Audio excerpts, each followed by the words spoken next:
Hi, and welcome to Between the Rows. My name's Dave, and I'll be your host today.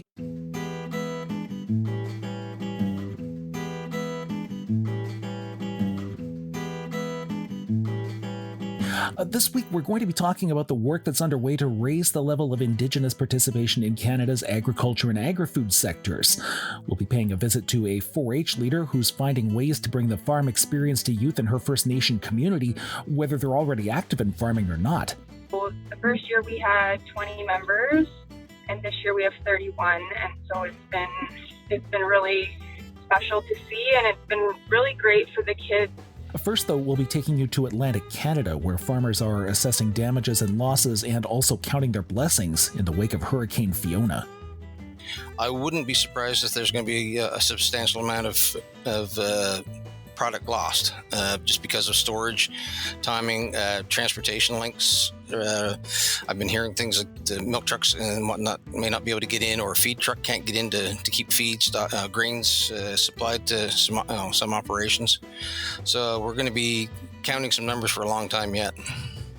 That's all on Between the Rows, right after this. Maybe you've had an idea about upgrading your operation. Maybe about finally getting that renovation done or buying some new equipment. Or maybe you're thinking about how you can be a bit more financially secure from season to season. Get some help making it happen by speaking with an RBC Agriculture Account Manager. Then, set up an investment plan to make even more of your ideas happen. Visit rbc.com/chartyourcourse and get started today. We toured some of the hardest hit areas of the province, including Glacier Bay. I've never seen anything like it. Over the last few days, I have been out with public works teams, with power utility crews in other areas, including Pictou County. And I will tell you that no matter where I was, on the drive into communities, we were stopped by downed trees. This was the scene everywhere. We saw homes and visited with their owners who had trees collapsed on their roofs. One business we saw literally blew away and blew into the residents behind it, taking the back off the home. The devastation that we've seen in Glacier Bay and the other communities it's unimaginable. All the while, power poles are down throughout, and some just completely snapped in half. That was Nova Scotia Premier Tim Houston speaking at a press conference Monday about surveying some of the damage left in the wake of Fiona, which hit Atlantic Canada over the weekend with hurricane-force winds, rainfall, and storm surges. Storms in the region, of course, are nothing new, but Fiona hit with what's reported to be the lowest barometric pressure ever for a storm that made landfall in Canada. At least 3 people in the region died in the storm, and some residents in 5 provinces are now working to pick up the pieces, in many cases still without electricity or other critical infrastructure. Now, on Tuesday, we had a chance to speak with Tim Marsh. He's the president of the Nova Scotia Federation of Agriculture about what farmers have been seeing in his province. Let's have a listen. So now hurricanes and post-tropical storms, I mean, they've passed through your part of the country before. I'm sure most farmers were prepared accordingly, but, I'm getting the sense from everything we've been seeing and hearing here that Fiona turned out to be more intense than many residents were expecting. I mean, you're right on the ground there. I mean, what based on what you're seeing and hearing, is that a fair assessment? Oh, very much so. We've been preparing for the worst and hoping for the best, but we have had some significant, hurricanes in the past, and we've learned from those. But this one, Fiona, has the dubious record of being the lowest pressure center of any storm to hit mainland Canada. Mm-hmm. Now, it's Tuesday afternoon where you are as we speak. I'm assuming the electricity's back on. How are you and your farm doing right now? Well, we're very fortunate here. I'm just kind of center of the province, just east of the town of Windsor. And we only lost our power for just under 48 hours, and we were on generator power for that time. And the further west you go, the less damage has been as a result of the hurricane.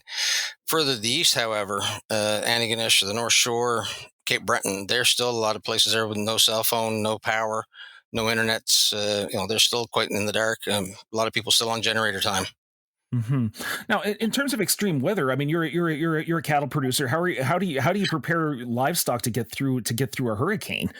Well, the fortunate side of a hurricane, as opposed to say a snowstorm, is the weather's relatively warm. Like we were into double digits, mid to high double digits, even with the heavy amount of wind and rain. my heavy steer group, for example, they have some natural shelter and some hill slope that you can get in behind, get out of the wind, and they fared actually quite well. They're still doing quite well outside, and you feed them accordingly, of course. My younger group, my heifers, my cow-calf, they were back to the barn. We put them inside the barn. Now, animals that are in shelter, assuming the shelter held up, I mean, there's feeding, there's milking, there's air circulation to consider. How do you protect sheltered livestock against a power outage? Well, that's where most of our producers here have some sort of standby generator. Most of us have tractor operated or tractor powered PTO powered generators that will run the whole farm. And unfortunately, we've heard a few cases where those have failed on startup. Yikes. Okay, and as far when it comes to that situation, I mean, what are you hearing in terms of losses? Well, there's one of the nice things about the Maritimers and the farm community in general. There's been some swapping of generators, sharing of resources between neighboring farms to keep people going. I wouldn't be surprised if there's going to be a substantial amount of product lost just because of storage, timing, transportation links. I've been hearing things like the milk trucks and whatnot may not be able to get in, or a feed truck can't get in to keep grains supplied to some operations. So we're going to be counting some numbers for a long time yet. Now, on the crop side, I've been seeing reports here of damage to fruit trees, the risk to corn crops and others. What have you been hearing from the membership so far? Well, I've been hearing, like I said, west of me is where the majority of Nova Scotia's apple crop, for example, is grown. The majority of our orchards are in the Annapolis Valley.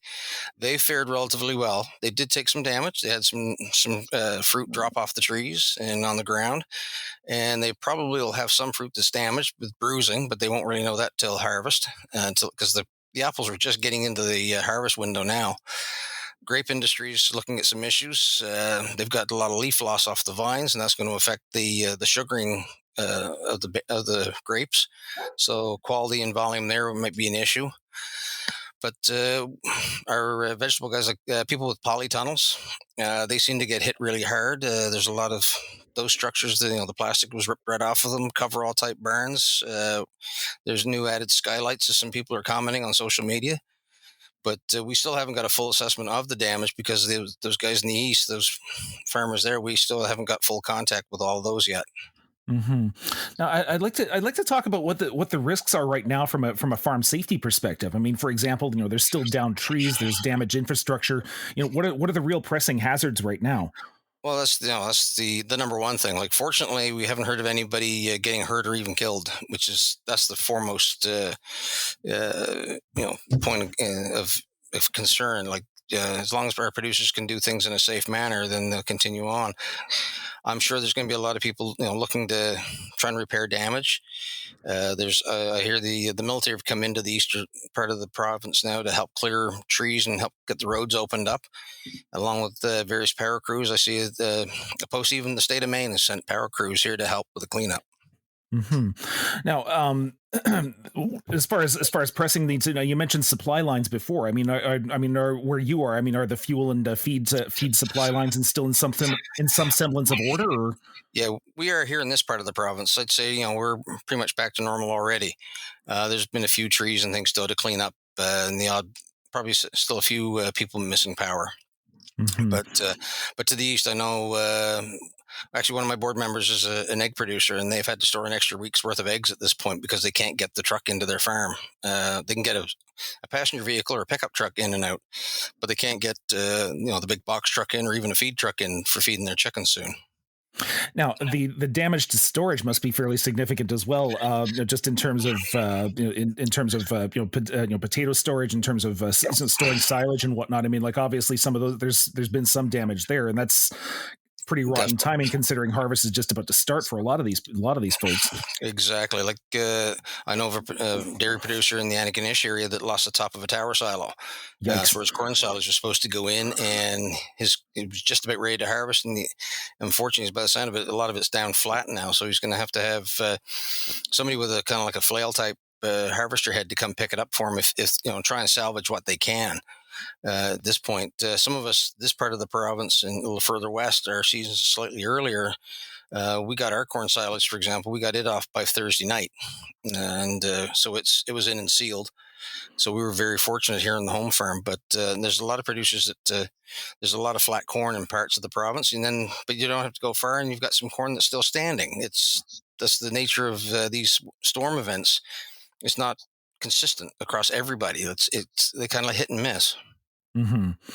But the timing still given the fact that harvest was just really right. Yeah, and it's our most expensive crop season we've probably ever had, with the input costs this spring. Fuel and fertilizer time. All the crop inputs, what they are. We really needed a good harvest across all sectors, and this has put quite a strain on a lot of producers. Mm-hmm.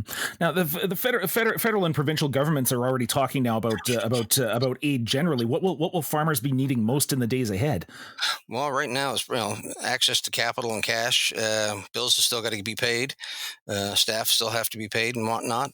And assessing and dealing with insurance companies, what's going to be covered, what's not going to be covered. And getting themselves set up, because we've only got a couple months really, and we're going to be into a winter situation. So we've got a lot to do in a very short period of time. Mm-hmm. Now, with structural losses, crop losses, even perhaps livestock losses, I'm assuming a lot of those fall under the category of insurable losses. I mean, based on situations like this in the past, I mean, will disaster financial assistance help cover the rest, or? We're hopeful. We're having discussions with the federal and provincial governments as to what they're willing to cover, and and how much, or a proportion, or how much of that impact to producers that they'll take on. I do know because of the several storms we have had in the last few years, insurance is becoming quite an issue. Some insurance companies have actually been dropping farmers because they consider them high risk, and so those farmers are having a harder time getting insurance. So I'd say unfortunately, there's probably a larger number of producers uninsured for structural issues now than there ever has been. Yeah, I'd been seeing some reports just after the hurricane passed through, with farmers saying that their losses weren't going to be insured. If that's kind of the trick too, because I mean, if insurance is still technically available, but at a really costly premium, I mean, does that still fall under insurable losses? Well, that's it. Like you're almost going to need to have a lawyer go through your policy work and different things with you to see what you can get, because I mean, I know some producers, they just couldn't afford that added piece on their cash flow this spring. That renewing policies, I had a couple of producers tell me they were going to go without. Fortunately, they're in this end of the province, so hopefully they're okay. But it's very concerning. Mm-hmm. Now, is there anything else that you'd like farmers in your part of the province to know right now, just in terms of what's coming up in the days ahead? Well, I know the Federation of Agriculture. We're definitely talking to all levels of government and trying to coordinate and get kind of a team approach here to how is best to address their problems and their needs, and to know they're not alone. Mental health is going to take a big kick on this across agriculture, across all of society too. Our staff at the Federation office have pretty much put their full focus on this for the time being, and to see what we can do to help our members out. Mm-hmm. Okay, well, we wish the best of luck to everybody there, and hope that there's a speedy recovery and supply lines get back to normal soon. I really appreciate you taking the time today, sir. Oh, no problem. Always happy to discuss things from our perspective. Mm-hmm. Thank you so much. Right. Tim Marsh farms at Poplar Grove in Nova Scotia, and he's president of the Nova Scotia Federation of Agriculture. You're listening to Between the Rows. I'm your host this week, Dave Bedard.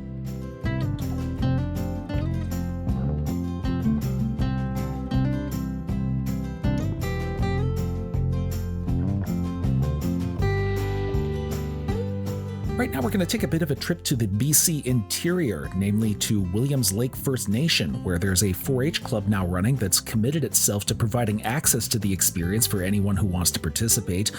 What you're going to hear now is the voice of Julia Flinton, who founded the club. She's a food systems program manager for BC's Indigenous Sport, Physical Activity and Recreation Council, and she also recently took part in the Cattlemen's Young Leaders Mentorship Program. Here she is talking about setting up the new club. Yeah, so I did 4-H for 12 years in Williams Lake as a member. I was a member of the Springhouse 4-H Club, and the program definitely, the fundamentals of the program and the program in general definitely got my passion for the cattle industry going and wanting to be involved more. And so when I had my daughter, I have a stepson who's 14 as well, and when I had my daughter, I looked around, and there was only one 4-H club, which is in Cannon Valley, that kind of an all First Nations 4-H club, and it's a long ways from Williams Lake. And so when I looked around, there wasn't really a club in town that I would have wanted my daughter to go to, just because she wouldn't be among the First Nations culture per se. And so I did an interest meeting. I had a couple people pushing me, like my mother-in-law, to start it because they knew I had the appropriate background to do it. And so I did an interest meeting in November of 2020. Yeah, it would have been 2020. Just to see what the interest level was in the community. And then January of 2021, it kind of exploded, and we had a lot of youth come from other clubs too that had First Nations backgrounds. And so the first year we had 20 members, and this year we have 31. And so it's been really special to see, and it's been really great for the kids in the community of Sugarcane, which is Williams Lake First Nation, be able to participate in the program. So Williams Lake First Nation owns and operates a ranch that's right close to the reserve, and so the kids that are on the reserve that might not have the infrastructure to house animals or the financial capabilities to participate in the program still get to have the opportunity to participate. And so the animals are housed at the ranch, kind of in a co-op situation. And so, yeah, just the first year to the second year, the improvements and the confidence gaining in every aspect of what 4-H requires for those kids has been really special to watch. So the Williams Lake Club offers beef, sheep, and swine projects. Flinton says having the variety makes it easier for kids to try something new and different and to build their confidence. So my stepson has a younger sister. Her name is Chloe, and she's 11 this year. And she probably weighs 60 pounds soaking wet, and she she decided to do beef last year, decided to do it again this year. And it's been really cool to watch her come along. She wasn't super confident in her abilities before, but if you allow her to, if you encourage her that she can do it, and she can do it, she does it, and she's an absolute star when she's showing. Now, looking at the larger agriculture sector, there is work afoot, and there are programs underway aimed at improving the level of Indigenous participation in farming and agribusiness. However, Flinton says there have been demographic issues in the broader farming sector itself that can make that a challenge. I think the programs are awesome. I think the biggest challenge with agriculture as a whole, and not necessarily just First Nations communities, but I think there's a bit of a gap between the generation that you kind of see running the ranches now. So that would kind of be like the, 45 to 75 age group. And then I think there's like a gap between the 35 to 45. Like there's those folks, it was tough times and they had to leave the industry, or they just didn't want to be a part of that in terms of the family lifestyle, because it was so tough at times. And now I think you see a group coming up between the ages of kind of 20 to 35 that are really keen and wanting to get into it. And then there's our kids that might not necessarily have ever been exposed to it. I was I'm very fortunate as a child. I grew up on a family farm.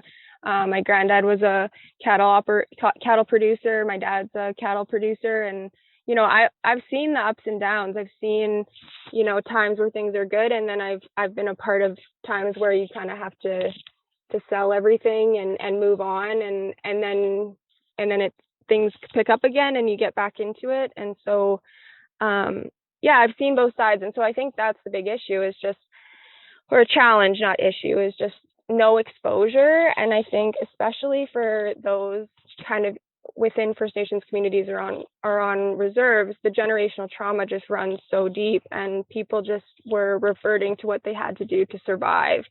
And so their kids just never had the opportunity to be exposed to that lifestyle, even though for a lot of the reserves, specifically in my area, they definitely have the land base to participate in agricultural activities. And so I think the youth programs and 4-H specifically, getting them involved and allowing them to be involved without any barriers in terms of infrastructure or finances or whatever it may be, and just encouraging them to keep going with the program and see it out to the end. Sometimes it's not for everybody, and some kids do a couple years and then decide that it's not for them, which is completely fine. It just might not be their passions. But for those who I have a couple of kids that have never just been exposed, and they absolutely love it. They love every aspect of it. And a few of them have gone since, and they've done summer jobs in their home communities on the ranches that may be owned or close by. And so that's been really neat to see, just the spark that they never maybe knew was there, just because they never had the opportunity to be exposed to it. So I think incorporating the youth and getting them involved with elders that have participated in agriculture activities is key. I think just the very holistic, full circle picture of getting everybody involved with the program or the day or whatever you might be doing in terms of agriculture. An example of that would be, at the ranch, they had the branding for the company Cattle for Williams Lake First Nation. And we had, we get lots of the 4-H kids to come up, and their parents come up, and sometimes their grandparents come to help. And it's really cool to just watch all the generations working together. And for those kids and parents that might not have done it as much, it's really special to watch their grandparents watch them do it, and you can just definitely see the pride in their faces that they're getting re-exposed to the industry.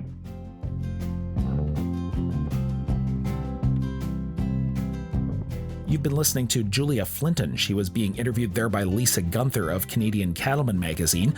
There's a lot more to her story, of course, and that'll be coming up in a feature in the October edition of the magazine. Keep an eye out for that at canadiancattleman.ca.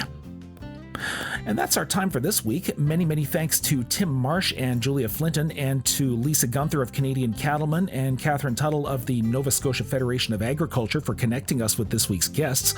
Just a reminder that you can catch our show every week, not only through the Apple and Google podcast stores, but directly on our website at agcanada.com/podcasts. You've been listening to Between the Rows, and I've been your host this week, Dave Bedard. Thanks for listening. Maybe you've had an idea about upgrading your operation. Maybe about finally getting that renovation done or buying some new equipment. Or maybe you're thinking about how you can be a bit more financially secure from season to season. Get some help making it happen by speaking with an RBC Agriculture Account Manager. Then, set up an investment plan to make even more of your ideas happen. Visit rbc.com/chartyourcourse and get started today.